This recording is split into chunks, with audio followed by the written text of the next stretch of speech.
Let's have a look at the Maths tool, which is found inside OneNote for Windows 10.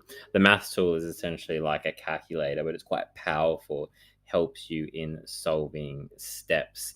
And so we might have a example like this one, whereby it's just a one line multiplication sum, and I might be a bit stuck on that, and I might struggle going past my 12s times anything. So the 17 I'm really stuck on. Instead of giving up, what I'm going to do is I'm going to get a little bit of help to see how that is solved. So what we do is we select that, and then we come up here and we're looking for this math tool icon. And so we select that and it goes, we found this sum, and then you can choose an action. And for this particular case, what we just want to focus on is how to evaluate it. So we're going to click on evaluate, and it's going to give me the answer.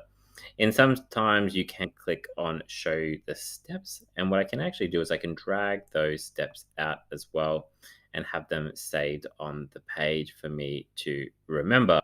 Now, if it was a slightly more complicated sum, so let's have a look at this one.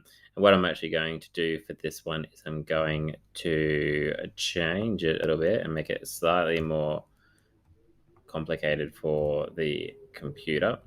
Here we go. As I'm going to now select that, let's move these two closed, and that is, and go mass. It's picked it up.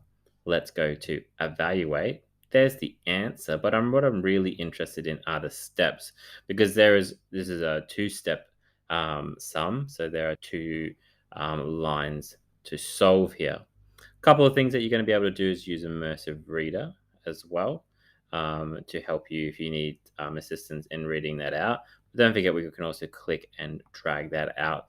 And that's a really good way to remember that you use the maths tool to help you in solving that sum.